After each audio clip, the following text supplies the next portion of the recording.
E eles vão caminhando aos poucos, assim como na questão do aborto, né? Aborto nas primeiras 3 semanas, nas primeiras 12 semanas de gestação, eles querem legalizar. Aí daqui a pouco já estão pedindo a legalização do aborto no 6º mês de gestação, no 9º mês de gestação. Há até uma lei, creio que no estado de Nova York, que abre espaço para um aborto pós-parto, né? A criança nasce, acaba de sair do ventre da mãe e ela é abortada, entre aspas, né? Como se isso não fosse homicídio ou infanticídio. É realmente o tipo de coisa que esse pessoal defende. Marcos Abussaf, muito boa noite. Obrigado aí pela presença. Olha só, Marcos, eu estava perguntando para o Felipe agora sobre a iniciativa do ex-presidente do Uruguai. Lembra aquele fofinho, né? Que defende maconha? Agora ele está defendendo a legalização da cocaína. E segundo ele, a fórmula é bem simples, né? Em vez de gastar com polícia, a gente gasta com enfermeiro, porque já que vai ter problema médico, o que você acha dessa ideia, cara? Não, foi justamente essa lógica perversa que me tocou quando eu li a reportagem, né? É muito engraçado, então, vamos tirar o dinheiro da repressão ao tráfico e vamos usar esse dinheiro da repressão ao tráfico para o tratamento dos drogados. Mas me parece um pouco absurdo isso. Quer dizer, o Estado virou um gestor do restolho do tráfico de cocaína e de maconha. Quer dizer, vamos liberar o tráfico de cocaína e maconha, que obviamente quem já trabalha na clandestinidade não vai modificar, não vai querer montar empresa, nada disso, não vai se preocupar em usar agrotóxicos confiáveis nas plantações de cocaína e maconha, não vão. E aí depois o Estado vai ficar com o ônus de cuidar desses viciados. Eu acho essa política um absurdo. Eu acho que a gente tem que ter uma política de repressão, não há outro modo de pensar. O que esse pessoal pretende, de certa forma, né, com essa questão de substituir a repressão pelos enfermeiros, é como se você, em vez de combater as causas do problema, você combatesse as consequências do problema. Não tem... Enfermeiros devem ser enfermeiros cubanos, né? Uma excelente ideia. Olha só, será que isso aí é um lobby, né, para poder espalhar, fazer mais uma epidemia de médicos cubanos pelo mundo? Porque, cara, não é possível, né? Como é que o cara vai tirar essa ideia? Olha, ideia brilhante, né? Não gasta mais com polícia, gasta com enfermeiro e com médico, né? Tá, e o resto da sociedade que precisa de polícia? Faz o quê? Né? Morre. Olha, vai para o hospital também, quando tomar um tiro de um bandido na rua, vai para o hospital também, ser atendido pelo enfermeiro que o Mujica quer contratar. Não, é um absurdo. Por um acaso do destino, eu estava no Uruguai exatamente no dia que foi liberado o consumo de maconha. Lembra? Quando começou a liberação da maconha no Uruguai, nesse exato dia, eu lembro até hoje que eu estava na frente de uma banca de jornal, vi o jornal Uruguai e tal. E, obviamente, quando você vai para um país que você não conhece, você fica preocupado com criminalidade. E eu perguntei para um para outro como é que era a criminalidade no país, para ver onde eu podia andar com a minha família por lá. Bom, me falaram que tem câmeras, que a polícia verifica tudo por câmeras e tal. O que eu quero dizer é o seguinte, naquela época o Uruguai era um lugar muito mais seguro do que é hoje. E estamos aí com essa política de liberação das drogas, que teoricamente deveria diminuir a criminalidade, que na verdade não fez nada mais que não aumentar a criminalidade. Tanto é que agora o Mujica vem com essa ideia idiota de liberar a cocaína para aumentar mais a criminalidade.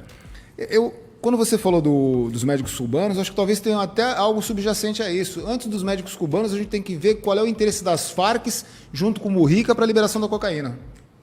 Interessante isso, é bom ficar de olho, porque a gente sabe que alguns partidos de esquerda vão ter uma ligação com esses narcopartidos, né, como o Farc, entre outros grupos que vão precisar. De repente é isso, né? A gente vê o efeito aqui no Brasil, Bolsonaro combatendo firme e forte aí o tráfico, né? A gente está tendo recorde atrás de recorde de apreensão de entorpecentes. A gente sabe que o Brasil é uma grande rota internacional do tráfico e talvez esse pessoal não queira mais tomar prejuízo e estão procurando outras fontes de financiamento, né? E eu sei que tem muita gente que fala assim, poxa, mas... se você liberar as drogas, né, vai poder cobrar imposto. Tem até uns liberais que têm essa ideia.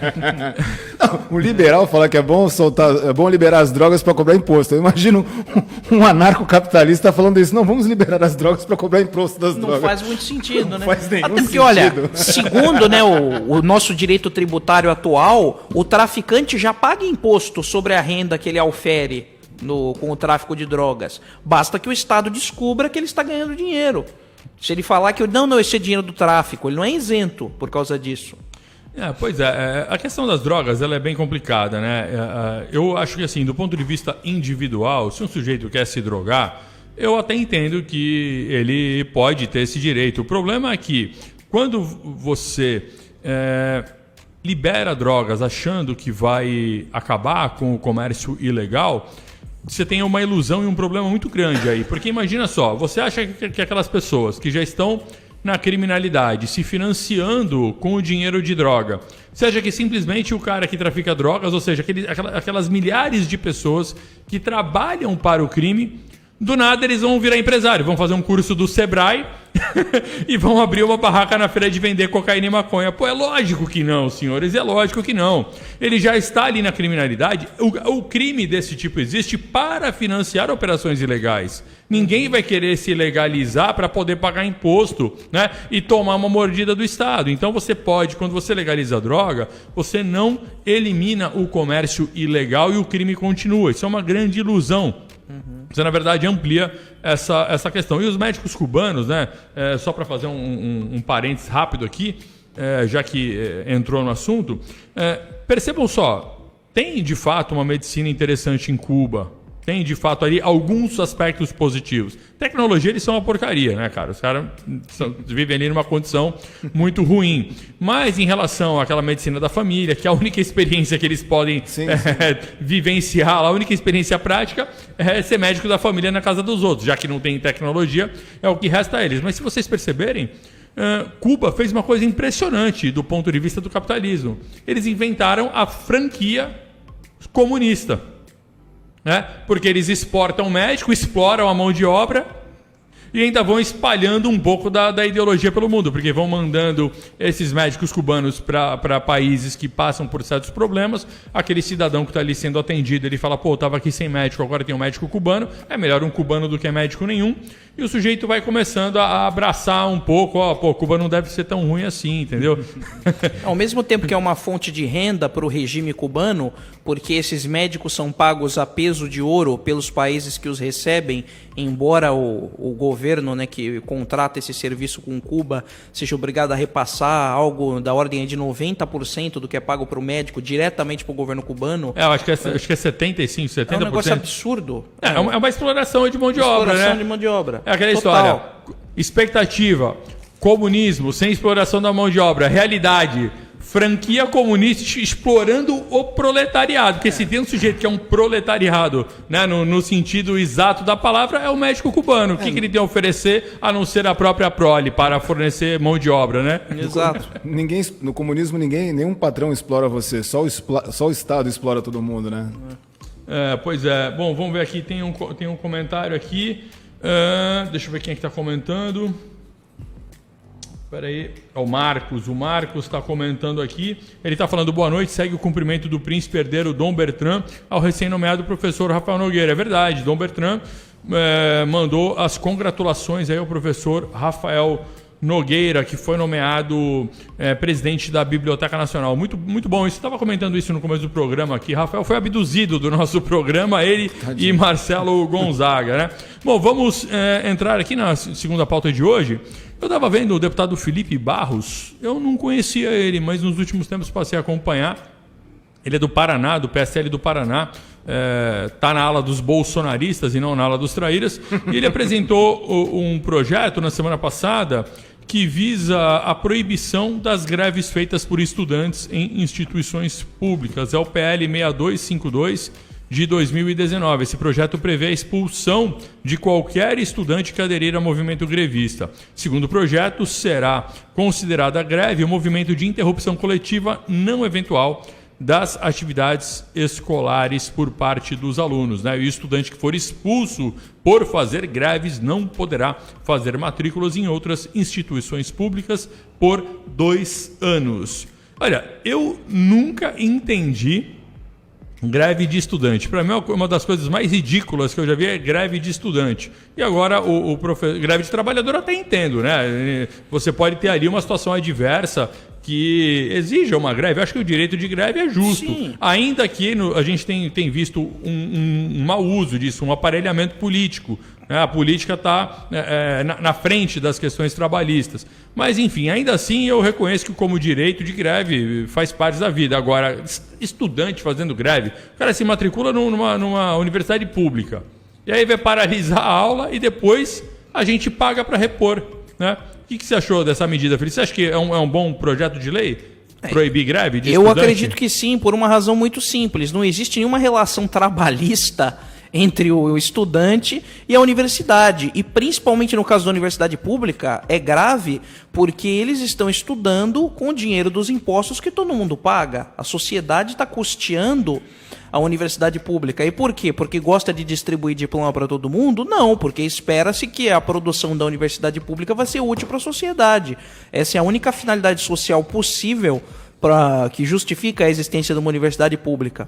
O Dr. Marcos Abussaf, aqui, o meu colega que está aqui, é um grande advogado trabalhista e com certeza ele pode esclarecer muito melhor do que isso, que não existe a menor possibilidade de se falar em direito de greve se não existe uma relação de empregador de empregado, de capital e trabalho, não é isso, doutor? É justamente isso. E a fundamentação do deputado foi justamente nesse sentido. A Constituição não prevê a greve que não trabalhadores, né? De não trabalhadores. A previsão constitucional, a previsão legal é de greve em relação de emprego, de trabalho. Justamente por conta disso que a gente está falando. Às vezes o trabalhador, ele só tem a força de trabalho dele, ele não tem condição de exigir uma melhoria, um benefício. A única defesa que ele tem, tirando a defesa individual, que é a ação trabalhista, a única defesa coletiva que ele tem da categoria é a greve. Uhum. Então é um direito justo. Em algumas situações é justa a greve, não tem como dizer que não é. Né? Mas no caso do estudante, eu fico pensando comigo, poxa, o cara está recebendo dinheiro do Estado para estudar, o cara está estudando de graça, então o Estado está ganhando dinheiro com o cara, o cara está ganhando dinheiro do Estado e o Estado está gastando dinheiro com ele. Ele faz a greve e se a gente puxar pela memória, a gente vai verificar que nas últimas greves de estudante, a primeira coisa que eles faziam era paralisar as aulas da universidade. Uhum. Então, quer dizer, ele faz a greve não satisfeito em não querer assistir a aula, coisa que ele obviamente não devia fazer há muito tempo, ele vai e paralisa a aula para que os outros estudantes não tenham aula também. Eles vão em cima dos professores, eles usam, em alguns casos, até de violência contra alguns professores, depredam o patrimônio público, causam um gravame social absurdo, né? A troco de quê? É impressionante, né? Porque assim, o sujeito nem trabalhador ainda é estudante, né? Estuda de graça e já está fazendo greve. Pô, imagina esse cara, que funcionário maravilhoso, né? Imagina que colaborador maravilhoso deve ser para a sua equipe um sujeito desse, formando esse currículo já, né? Eu penso comigo que essa estratégia do deputado do PSL foi muito bem pensada, porque se a gente for analisar, primeiro o MEC fez a carteira de estudante virtual. Sim. Então você tirou uma fonte de renda da Uni, que a gente sabe que a Uni sempre foi um braço, né, da esquerda. É um braço instrumentalizado da esquerda. Quando eu entrei na faculdade, lá nos idos de 1987, eu já via muita gente de partido político se enfiando para pegar o CA da faculdade. Tanto que quando eu entrei na faculdade era meio de esquerda. O convívio com essas pessoas me tornou conservador. Eu não aguentei, eu falei, meu Deus, isso não é para mim, eu sou um pouco melhor. Bom, mas, então, esse é um jeito de sufocar essas pessoas. Sufocar em que sentido? Vamos tirar o poder deles. Primeiro tirou o dinheiro, não tem mais carteirinha de estudante. Vocês não vão mais vender carteirinha de estudante para ganhar dinheiro. Agora a carteirinha de estudante é livre. Quem que vai reclamar? Eles vão fazer greve para reclamar que tem que cobrar da carteira de estudante? Não são loucos de fazer isso. E agora essa questão da greve, quer dizer, você está sufocando os movimentos. Eu acho que isso é muito positivo, muito positivo. Legal. Tomara que dê certo esse PL aqui. Vamos só dar uma boa noite aqui para o pessoal. A Lilian Goulart está dando boa noite aqui a todos. O Luiz Fernando Henrique está aqui, um filho da terra do patriarca da independência, assistindo direto de Macaé. Isso aí, valeu, Luiz Fernando, boa noite. Deixa eu ver quem mais está dando boa noite aqui. Luiz Leite, boa noite, senhores conservadores de direita. Começa o melhor programa de direita de Santos, da região da Baixada Santista. Obrigado, Luiz. Ana Carolina dando aplausos aqui para o programa. O Lucas falou, Lucas Gonçalves Ramos Soares Costa comentou aqui que se esses mais médicos cubanos, se fosse na China, iriam espalhar o comunismo pelo mundo. Boa noite, conservadores. O Lucas, eu acho que através de Cuba, eles já ajudam a espalhar, porque a presença dessas pessoas acaba levantando essa discussão. Imagine só, você chega num país que geralmente está na pobreza porque ele tem muita intervenção estatal e de um Estado corrupto, né? Um Estado tomado por corrupção. Você vai lá e coloca um médico cubano para atender uma pessoa que não tinha médico. É óbvio que essa pessoa vai começar a construir uma imagem melhor de Cuba. Então você vai fazendo pequenas alterações na cultura gradativamente. Eu acho que através de Cuba isso já funciona. É que se fosse na China, imagina só, se em Cuba já faz tudo isso, imagina se fosse na China o tamanho da exportação de médicos que eles fariam, né? Bom, eu estava vendo uma outra pauta aqui, né? Condenados em regime aberto terão gratuidade nos ônibus de Fortaleza. Eu fui pesquisar essa notícia no primeiro momento. É ridícula, né? Não, mas a bem da verdade, né? Assim, a gente não tem aqui o mesmo compromisso que certos veículos de imprensa que só querem lacrar, né? E aí eu fui entender a notícia para ver o que tinha de real nela. E o que eu pude conferir aqui? Olha só, os presos que estão no regime aberto, semiaberto ou liberdade condicional terão direito à gratuidade de passagens de ônibus em Fortaleza, né? O Tribunal de Justiça do Ceará reforça que o direito, e aqui eu acho que é importante a título de informação, delimita a quantidade de apenados e só vale para os apenados que integram um programa chamado Novo Tempo, né? Segundo o Tribunal de Justiça do Ceará, esse transporte gratuito é dado apenas para o deslocamento da residência para o local onde ocorrem as atividades educacionais de reabilitação promovidas pelo programa. E o tribunal também explica que atualmente somente 30 pessoas estão no perfil exigido para o convênio e, portanto, fazendo uso aí dessa assistência de transporte gratuito. Eles fazem parte de um conjunto de 250 apenados que integram esse programa Um Novo Tempo. Conforme o documento, a parceria vai ajudar nas exigências do regime estabelecido para as atividades de ressocialização do preso e do egresso, no deslocamento de cursos de ensino fundamental e médio e nas demais atividades que têm como objetivo a capacitação e integração deles na sociedade. Olha, entendendo a notícia, eu achei menos pior do que eu imaginava. Eu até entendo que há uma necessidade de se procurar uma forma de reintegrar presos à sociedade. Agora, o problema que eu vejo nisso tudo é que eu não acho que o problema dos presos seja a falta de ensino fundamental e cursos de reabilitação. Muitas vezes nós temos um problema de caráter, um problema um pouco mais profundo do que simplesmente achar que, olha, basta dar ensino, né? Se fosse assim, pessoas formadas e bem educadas não se tornariam corruptas, não se tornariam ladrões, claro, não se tornariam assassinos, né? Não tem realmente razão de ser, porque se você vê a quantidade de pessoas aí de engravatados, que têm bons empregos, né, excelentes posições na sociedade, são pessoas destacadas, prestigiadas, são estudadas e cometem crimes horrorosos aí, principalmente contra o patrimônio público, mas não só, tem alguns casos aí de homicídio bastante violentos também, dentre outros delitos. Realmente é um problema mais de formação de personalidade mesmo, né, um problema moral que leva a pessoa a caminhar na direção da criminalidade. Aí fala, mas a vida é difícil. Tá? Não, sim, a vida da pessoa pode ser difícil, mas por mais difícil que seja a vida da pessoa, se ela tiver uma formação pessoal, moral, religiosa, ética, né, adequadamente desenvolvida, ela não vai cometer um crime para se livrar ou para resolver um problema social do qual ela é vítima, a menos que seja assim uma situação mesmo de, olha, ou eu faço isso ou eu morro agora. Porque, veja só, se vida difícil fosse desculpa para o crime, o Brasil ia ser o maior exportador de criminosos do mundo, né? Sim, só ia ter bandido aqui, né? Porque a vida é impossível nessa terra. Mas assim, o que a gente percebe? A ideia em si de você facilitar a reinserção, até presos, né, do regime aberto. Geralmente o preso que está no regime aberto não é um sujeito de alta periculosidade, é alguém que realmente vai voltar para a sociedade, não tem por que você tornar essa transição mais difícil. Se ele tem que voltar mesmo, é isso que a lei determina, então é melhor que isso seja mais fácil, até porque se for muito difícil, ele vai voltar e daqui a pouco ele já está na cadeia de novo, porque ele vai cometer outro crime, e do jeito que a lei brasileira nós bem sabemos, né, o sujeito é preso, é solto, é preso, é solto, é preso, é solto, né, a polícia é banana e o judiciário é mamão, né, um prende, outro solta, só vive desse jeito. Então, por um lado, realmente tem uma coisa boa. Agora, uma coisa que eu não entendo é por que dar uma gratuidade e não simplesmente fornecer talvez um vale-transporte, alguma coisa do tipo, que meio que seria um benefício, sim, mas da forma como posto, gratuidade. Pô, estudante não tem gratuidade. Trabalhador que trabalha de sol a sol, nunca cometeu um crime, também não tem gratuidade.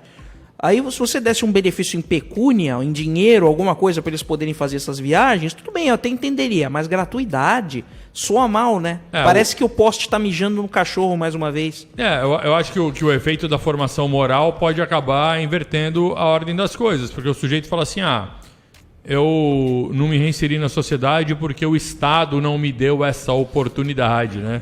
Eu penso o seguinte, eu não vou dizer que... A princípio eu até ri, achei engraçado, até diria que os comunistas deveriam processar alguns políticos por concorrência desleal, né?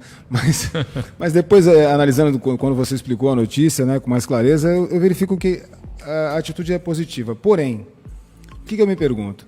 Quantos trabalhadores sem emprego e sem qualificação existem na sociedade que nunca cometeram nenhum crime e têm suas famílias para sustentar? Então, se eu tenho uma quantidade de dinheiro X, eu vou gastar essa quantidade de dinheiro X com um sujeito que cometeu um crime, saiu da cadeia e está em um determinado grau de recuperação, ou eu vou gastar esse dinheiro com um pai de família que está passando por necessidade e está precisando desse benefício agora? Eu não tenho dúvida. E quanto à questão de criminalidade, não é a miséria que faz o sujeito ser criminoso. Com o devido respeito a quem não acredita, o que faz o sujeito não ser criminoso é uma moral rígida, principalmente se o cara tem, vou falar até uma frase chavão, Deus no coração. O sujeito que é temente a Deus, ele tem uma moral rígida, inflexível, ele tem uma cultura judaico-cristã por trás dele, que sedimenta a moral dele, e isso não vai deixar ele praticar nenhum crime, porque ele tem um sensor 24 horas por dia olhando o que ele faz, que é Deus. Se os ateus fossem mais inteligentes, eles defenderiam o teísmo com unhas e dentes, pelo menos isso manteria a sociedade mais rígida.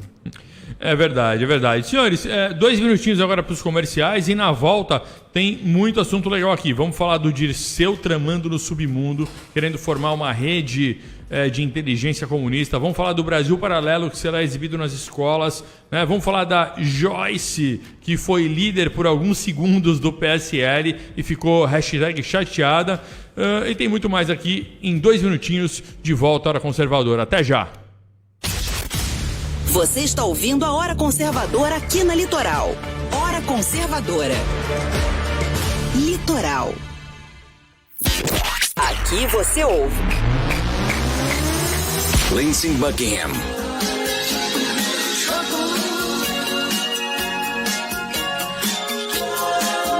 Litoral.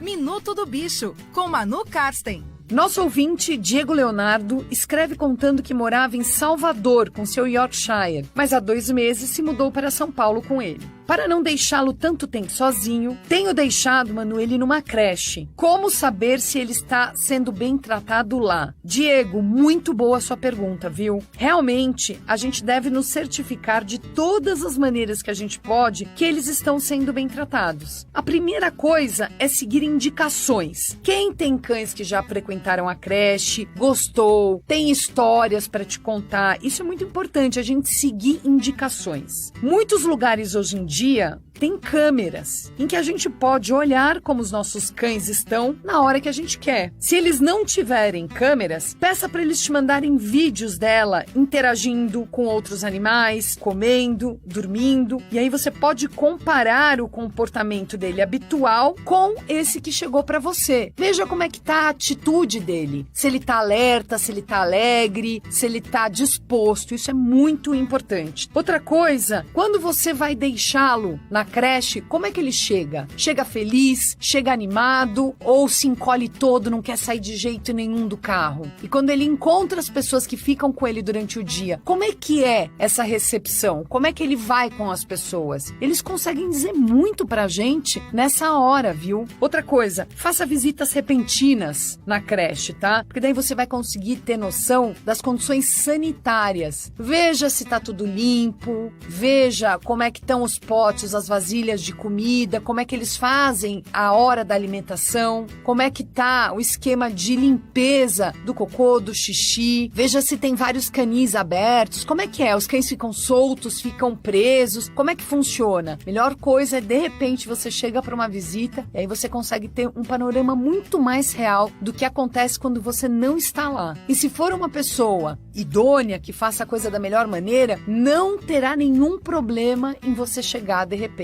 tá bom? Se você tem alguma dúvida sobre o seu melhor amigo, escreva pra gente. É super fácil. minutodobicho@gmail.com. Espero você. Você ouviu Minuto do Bicho. Procurando a fórmula exata para apimentar momentos a dois? Oh, yeah! Venha para o Genius Motel, o estímulo perfeito para o seu prazer. Suítes remodeladas com bom gosto e requinte. Decoração moderna e aconchegante. Genius Motel. Atendimento personalizado que garante maior privacidade e segurança. Pagamentos facilitados em até 6 vezes sem juros. Avenida Botafogo, 44, Jardim Guilhermina, em Praia Grande. Amplo estacionamento com garagens privativas. Ligue 3491-2330. Genius Motel.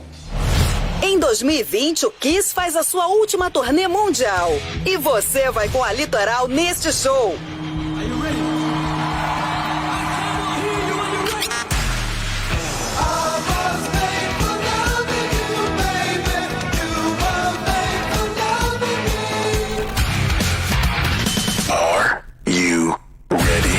Kiss no Brasil é com a Litoral. Qual é a programação que deixa este verão mais quente? Litoral. Você está ouvindo a Hora Conservadora aqui na Litoral. Hora Conservadora. Litoral. Bem-vindos de volta à Hora Conservadora, segundo bloco. Vamos começar aqui direto com essa pauta que eu acho que é bem interessante. Olha só, o José Dirceu, que é um dos principais estrategistas aí do PT, ele está tramando no submundo, ele quer uma rede de inteligência comunista. Olha só, o ex-ministro e ex-presidiário José Dirceu defendeu a criação do que chama de Rede Nacional de Inteligência Cidadã, formada por militantes de partidos de esquerda, integrantes de movimentos sociais e qualquer um que se identifique com as causas socialistas e comunistas, né? Foi a notícia que saiu aí na revista Cruzoé. Destinada ao monitoramento de informações e contra-espionagem, essa organização serviria para contrapor os órgãos equivalentes das Forças Armadas e das polícias, além de fazer frente às ações dos militantes de direita nas redes sociais. Olha só, né? Enquanto o pessoal da isentosfera fica criticando a formação de uma militância bolsonarista, né? Tá aí o pessoal da esquerda falando abertamente em fazer uma rede de contra-espionagem, de combate ao que está acontecendo, e o pessoal da isentosfera fica de boa. Eles não, parece que não se importam tanto com o Zé Dirceu quanto se importam quando alguém da direita fala alguma coisa, um Alan dos Santos da vida, né? Eis que o Foro de São Paulo se mobiliza para recrutar prostitutas a seu serviço, mais uma vez. É fogo. Quer fazer um comentário, Marcos? A rede eu entendi, agora de esquerda eu entendi, agora inteligência? Não, vou te falar. É complicada, né? Não, então, aí eu sempre brinco aqui que a gente precisa separar as coisas. De fato, quando você pega aquela militância, brincadeira, obviamente, o comedor de mortadela, né, sim, e tal, sim. ele é um público que só funciona movido a esse combustível, é um gado, de fato. por assim dizer. Vivem à base de memes. As discussões com essas pessoas são memes. Elas só soltam memes, é só isso. E uns memes ruins ainda por cima, né? Só ruins, meme ruim. O pessoal péssimos. da direita tá fazendo meme muito melhor. Sim. Mas a esquerda tem ali uma galera, assim, o pessoal ali, o Dirceu, por exemplo, é um sujeito que eu já assisti todas as entrevistas dele, eu tenho na minha videoteca tudo que ele apareceu na mídia até hoje, de fato dá pra ver que é um cara que é bom tomar cuidado, porque ele é inteligente, é estratégico, ficou preso de bico calado. Então, assim, nem todo mundo é comedor de mortadela bobão, né? É um marxista-leninista no sentido mais estrito do termo. Né? E assim como ele, há outras pessoas também que estão sempre nesses congressos, nessas convenções de partido, e que são pessoas muito inteligentes, estudadas. Você pode até discordar delas, né? E eu discordo frontalmente, mas não dá para negar que possuem alguma qualidade de estratégia de inteligência, tanto que acabam recrutando esse povão todo aí, né? Bom, vamos passar para a próxima aqui. Olha só, uma boa notícia, né? O Brasil Paralelo ele será exibido numa TV estatal ligada ao MEC, né?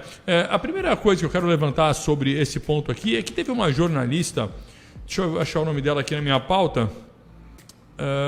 Cadê o nome dela? Pô, me fugiu o nome, senhores. Ela botou no Twitter, ela é do... caramba, Agência Pública. Agência Pública de Jornalismo Investigativo. E ela colocou assim no Twitter: poucos meses depois de defender a visão bolsonarista sobre ditadura militar, a produtora Olavista Brasil Paralelo está vendendo o conteúdo para TVs estatais, né? Disse essa moça, acho que é Mariana alguma coisa, ou Maria, mas tudo bem, depois eu acho o nome dela aqui e ponho na pauta quando eu postar o programa no YouTube.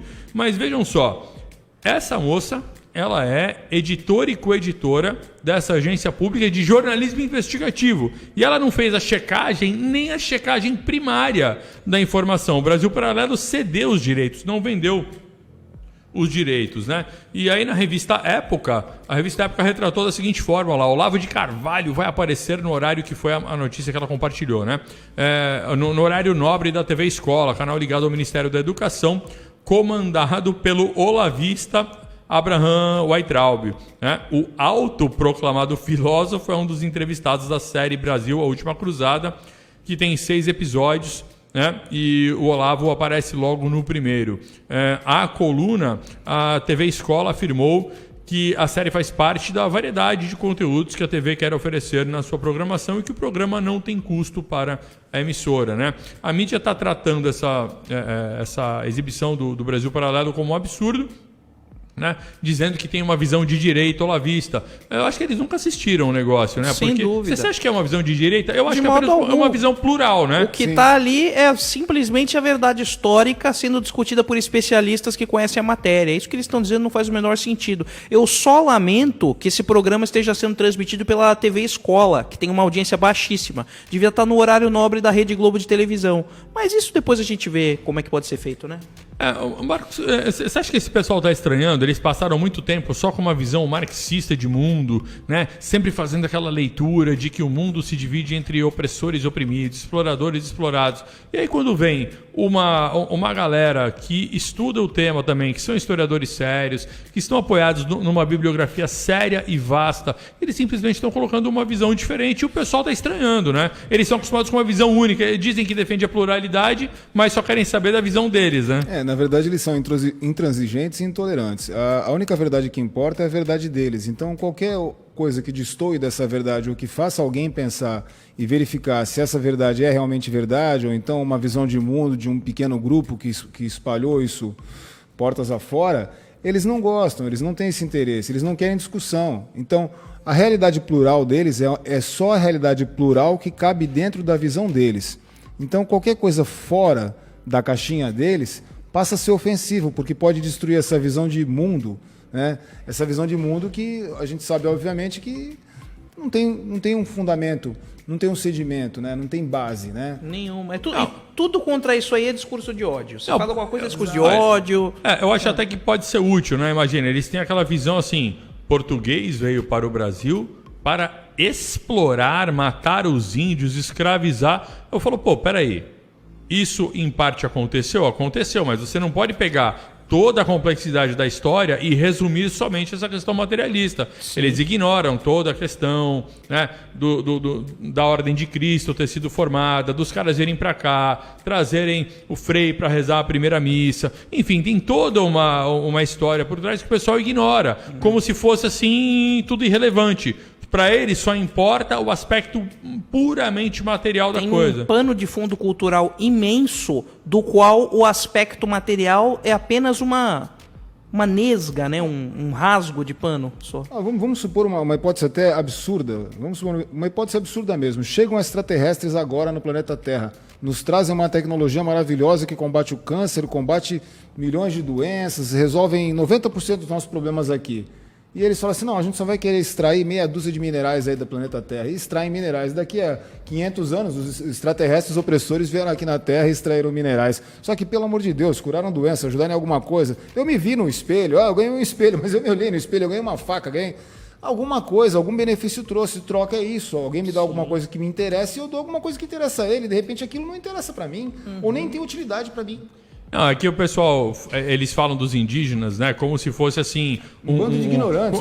É como se fosse um jardim do Éden. Eu acho que na visão do pessoal da esquerda, o Brasil, os índios do Brasil eram um jardim do Éden, assim, um paraíso onde todo mundo vivia em paz e abundância, quando na verdade você tinha ali várias tribos que guerreavam, que viviam se matando, que tinha tribo canibal, né? E eles tratam, o pobrezinho do índio. Não é bem assim. Você tem... Não existe o índio, existe os índios, né? Índio pra caramba. Eles deviam de ler Hans Staden, né? Eu li isso quando era criança, que já tinha uns 14 anos ou 12 anos, me mandaram ler isso aí no colégio. Você vê, foi aqui perto, aqui no litoral. Índio canibal aqui, o holandês foi lá, viu o canibal, os caras comendo um ao outro. Meu Deus do céu. Isso aqui não era um jardim do Éden. De jeito nenhum. De jeito nenhum. Tem bibliografia com fontes primárias para ser estudada a respeito disso e o pessoal só quer saber de ficar discutindo ideologia, não quer estudar a história de verdade. Aí quando você coloca um outro ponto de vista, você ainda é chamado de ideológico. O bom selvagem. O mito do bom selvagem. Bom, falando em selvagem, né? Se tem uma pessoa com um apetite selvagem por poder, me parece não ser... só por poder. Não só... parece ser a Joyce Hasselman, né? E de fato, eu acho que ela tem bastante apetite, né? Talvez até pela política de peso, né? Uma política de peso, é verdade. Ela tem ali uma constituição física que denuncia esse apetite. E ela, né? Ela era, ano passado, a pessoa que se dizia Bolsonaro de saias. Então, 2018, Bolsonaro de saias. 2019, líder daqueles que se apartaram de Bolsonaro. Líder do que está sendo chamado aí de traíras, né? Os traíras. Olha só até que ponto a pessoa se rebaixa, né, em busca de poder. Na medida em que ela não teve aquilo que ela queria de Bolsonaro, que não teve suas expectativas supridas, ela foi lá e simplesmente virou a casaca, fez um papelão enorme na CPMI das fake news e virou líder da bancada dos traíras. Só que isso aí durou poucas horas, né? Porque a justiça parece que contestou o afastamento, né, da bancada dos bolsonaristas, dos bolsonetes, como estão falando, e ela acabou saindo da liderança. Ou seja, o episódio de algumas horas só serviu para a moral dela, né, cair ainda mais. Né? A sua liderança teve uma duração muito pequena, o que é inversamente proporcional à grandeza corporal, pelo menos, da senhora Dona Joyce Hasselman. Eu acho interessante que alguns desses políticos que se dissociaram do Bolsonaro não perceberam o seguinte: a maioria deles foi eleito porque estavam do lado do Bolsonaro. Sim. Então você não chegou lá porque você é a Joyce, porque você é o Zé, ou porque você é o Pedro. Você chegou lá porque você estava do lado do Bolsonaro. E Bolsonaro era o que o povo queria. Bolsonaro era o que o povo esperava, porque o Bolsonaro é um sujeito que ele tem características que são comuns ao povo. O que o Bolsonaro fala é o que a maioria dos caras falam aí fora. O pipoqueiro fala isso, pô. Se a pessoa sair na rua e conversar com meia dúzia de pessoas, vai ver que a mentalidade delas, o modo de falar delas é o que o Bolsonaro fala. Exato. Então, você vai se descolar desse cara, filho, você só tá lá em cima por causa dele. Se você se descolar dele, sabe o que vai acontecer? Você vai cair. Exato. Exatamente isso que vai acontecer. Eu não entendo como é que essas pessoas não compreendem isso. Não é uma coisa tão difícil de entender. A vaidade, o poder sobe a cabeça, é a única explicação que eu encontro. Não, e é interessante que esse pessoal tem uma imaginação tão estreita, tão estreita, tão estreita, que na medida em que eles são cobrados via redes sociais, eles não conseguem nem sequer conceber a hipótese de que simplesmente eles estão sendo rejeitados pela população. Para eles, assim, não, eu não posso ser Gabinete rejeitado. do ódio, alguém criou isso. Eu sou irrejeitável. Não é possível que estejam me rejeitando. Só pode ser robô, só pode ser ataque do gabinete do ódio. Enfim, eles começam a criar uma fantasia que é típica das pessoas de caráter fraco, né? Que ficam se iludindo, achando que não é possível, eu sou amado pelo povo, estou apenas sendo rejeitado porque tem uns invejosos ali que estão disparando robôs contra mim. Né? E quem foi vítima dessas cobranças nas últimas semanas agora tem sido vítima ainda é a Carla Zambelli, né? E o pessoal da Isentosfera, claro, foi dizer que ela é a bola da vez nas mãos do gabinete do ódio que está fazendo ataques coordenados, né?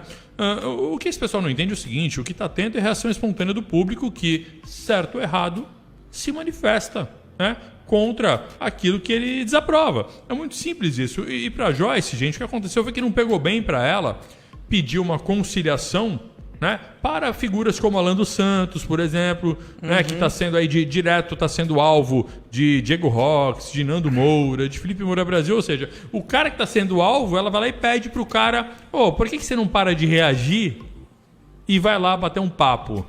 Pô, teve o endereço dele exposto, onde a família dele mora.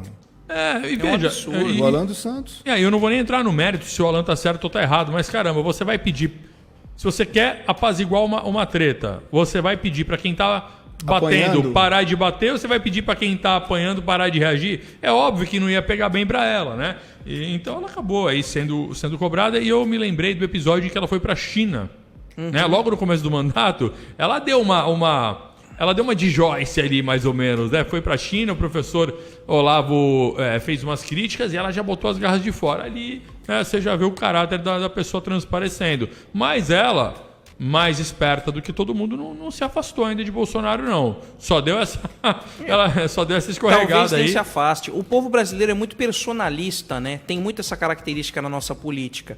Então as pessoas dão mais atenção aos presidentes, aos governadores, aos prefeitos. Elas esperam que os vereadores, deputados e senadores que elas elegem estejam lá para apoiar o candidato do executivo em que elas votaram. Se o sujeito chega lá e vira casaca, a população vai reagir. A população não quer que a população não quer que o presidente se adapte aos deputados, ela quer que os deputados se adaptem ao presidente. É assim que funciona. E falando em política, né? Eu estava vendo aqui, quem vai dar um curso de política, sabe quem vai dar um curso de política, Felipe? Quem? Arthur Duval, o Mamãe Falei, aquele que foi expulso do DEM, mas continua lá com o pessoal do MBL. Fugindo dos petistas na Lesp lá, apanhando. Pois é, né? Mas, poxa, o pessoal não percebe, né, que muita gente da onda do antipetismo vem surfando na onda Bolsonaro, surfou na onda Bolsonaro durante a eleição, então eles já vinham na onda do antipetismo, pegaram a onda Bolsonaro de final e agora rapidamente se afastaram, que é o caso do pessoal do MBL. Né? Eles já vêm numa onda antipetista, imitando aquele esquema combativo que o professor Olavo lançou já há muito tempo atrás, desde do Throat Speak. E agora o Arthur Duval vai dar um curso de política. Eu fui ver a propaganda do curso dele. Né? Você vai pagar ali R$500 para poder aprender um monte de coisa que você acha gratuita na internet, bastando dar uma digitada no Google, mas ele vai usando toda aquela técnica de venda, né, para poder projetar o curso.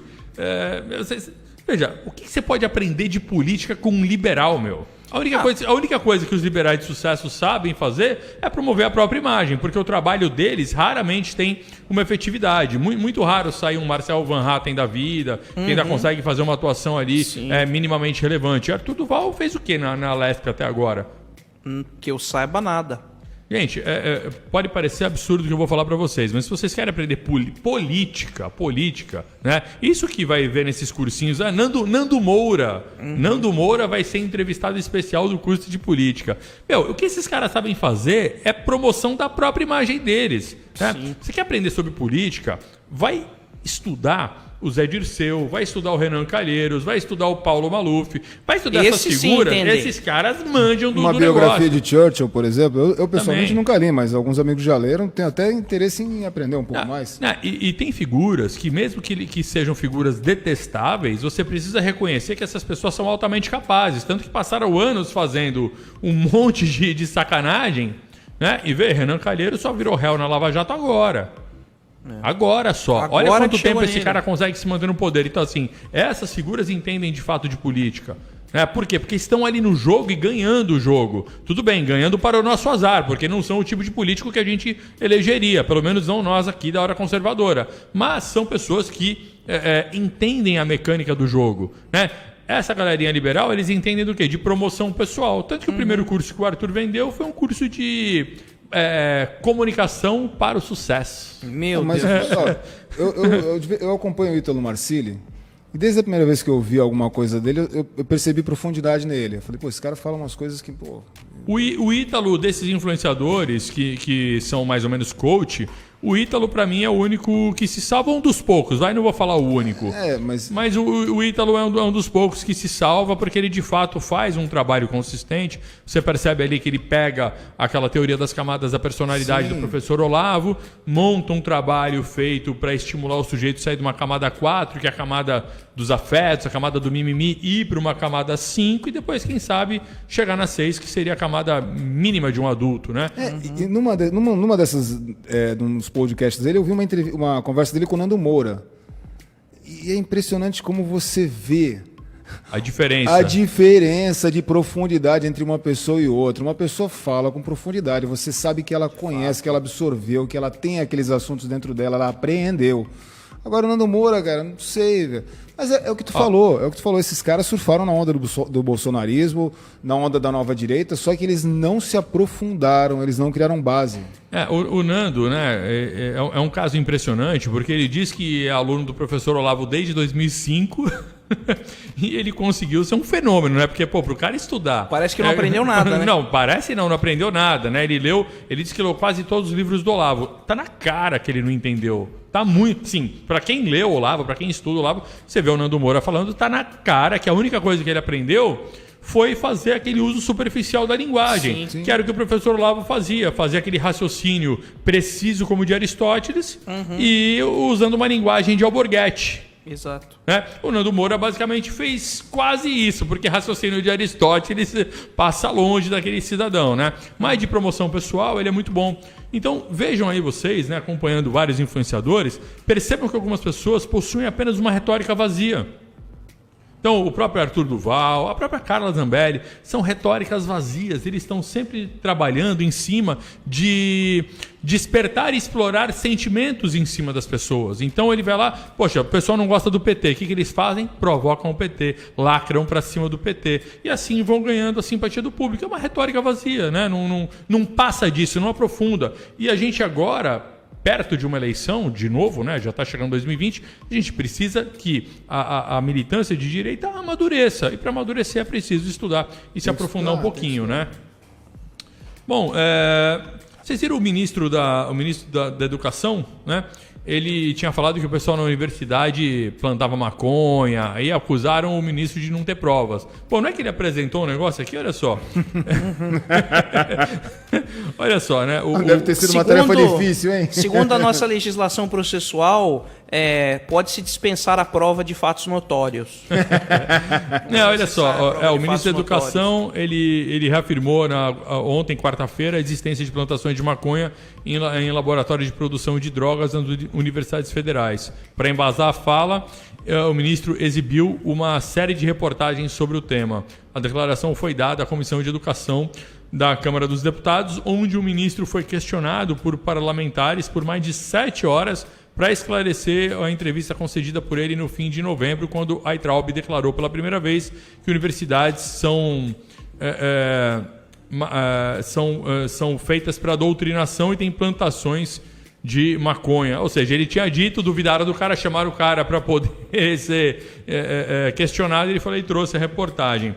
Agora, um fato curioso aqui que me chama a atenção, que saiu agora há pouco tempo, vocês viram que o Kim Jong-un, é Jong-un que fala? Jong-un? Jong-un, acho. Jong-un, né? Recebeu uma moção de louvor na Câmara do Rio de Janeiro, senhores. Olha lá. Sem novidade. Olha só.